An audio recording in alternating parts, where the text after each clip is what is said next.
Bonjour, dans ce tutoriel, on va voir comment réaliser la gestion commerciale de vos ventes sur Managio. Cette partie vente est entièrement intégrée avec les autres modules CRM, stock et catalogue pour vous permettre de faire le suivi en temps réel de vos transactions financières et de vos mouvements de stock.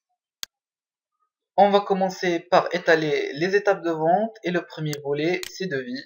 On va voir tout de suite comment créer un devis. Vous avez ici la date d'émission du devis que vous pouvez changer, la référence du devis qui est affichée automatiquement et que vous pouvez changer également, le compte pour lequel vous voulez éditer ce devis et vous cliquez sur enregistrer. Vous serez redirigé vers cette page-là où vous complétez les informations de votre devis, où vous spécifiez quel est le contact du client qui recevra votre devis, où vous mettez l'objet du devis, vous composez votre devis à partir des produits et services et les packs qui existent sur votre catalogue. Il suffit de cliquer sur ajouter.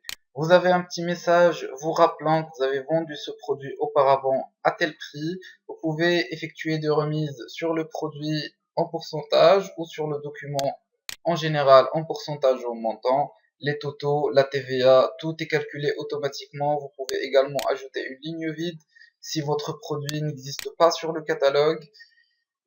Et vous cliquez ici sur enregistrer. Ensuite, vous remplissez les conditions de paiement, les conditions de règlement, la validité du devis, les modes de paiement, le compte bancaire, les conditions et des notes visibles pour le destinataire. Et le plus important, cette dernière partie rappel où vous pouvez définir vos relances automatiques par rapport à votre devis. Ces relances sont automatiquement envoyées à votre client. Vous cliquez sur enregistrer, ensuite sur publier pour que votre devis soit pris en compte dans les bilans financiers et vos rapports. Lorsque vous auriez créé votre devis, vous pouvez revenir à la liste de devis pour pouvoir le consulter. On va voir la fiche type d'un devis. On va choisir celui-là.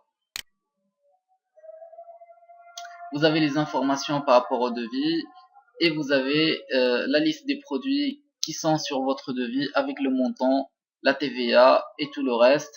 Vous l'avez par défaut sur le mode bruyant et vous avez plusieurs étapes: enregistrer, envoyer, lu, accepter, refuser, expirer, facturer ou annuler.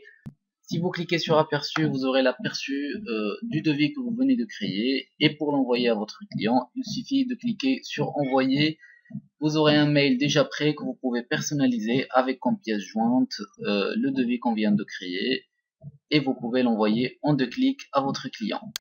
Sur la même fiche du devis, vous pouvez convertir ce devis soit en bon de commande, soit en facture. Cela dépendra de votre démarche commerciale.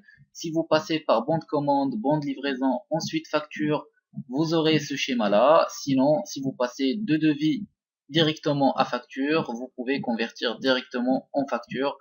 On va voir maintenant les autres documents commerciaux présents sur Managio. On va voir le bon de commande. Pour créer un bon de commande, c'est pareil que devis, c'est les mêmes étapes. On va consulter un bon de commande. Depuis un bon de commande, vous pouvez soit convertir en bon de livraison, soit convertir en facture. On va voir les bons de livraison. Pareil pour les bons de livraison. On va consulter ce bon de livraison. On peut le convertir en facture. Et depuis un bon de livraison, on peut également impacter le stock. Vous avez ici un message qui s'affiche vous disant que vous avez déjà impacté votre stock. Sinon, si ce n'est pas déjà fait, vous pouvez cliquer sur le bouton impacter le stock et vous aurez cette interface où vous aurez les quantités disponibles et les quantités à déduire par rapport à chaque entrepôt et par rapport à chaque produit de votre bon de livraison. On revient maintenant sur facture pour vous montrer comment vous pouvez faire le suivi du paiement des factures. On va consulter cette facture. Vous avez ici tout en bas cette rubrique où vous pouvez enregistrer les paiements de votre client, dire s'ils sont encaissés ou pas et enregistrer. Et vous avez automatiquement ici la compte et le net à payer qui sont changés et l'état de la facture qui passe à régler à partiel ou à payer totalement si la somme totale a été payée. Depuis la fiche de votre facture, vous pouvez également créer un avoir sur la facture, dans le cas par exemple d'un retour de marchandises ou d'une erreur de facturation ou réduction commerciale oubliée. Il suffit de cliquer ici pour créer l'avoir sur la facture. Vous avez également la possibilité de créer un relevé de facture. On va tout de suite voir comment. Vous cliquez sur créer un relevé et vous spécifiez la date, le client en question et la période qui contient les factures que vous voulez attacher au relevé. Vous avez également cette zone abonnement qui est dédiée aux clients qui vendent des abonnements et qui veulent générer des factures par rapport à ces abonnements. Et vous avez en dernière partie des rapports qui vous aident à faire le suivi de votre activité commerciale et surtout la partie vente. Vous avez ce rapport qui vous donne le nombre de ventes et son évolution à travers les mois. Vous avez d'autres rapports comme celui-ci qui vous donne les devises en attente, les commandes, les bons de livraison, les factures impayées.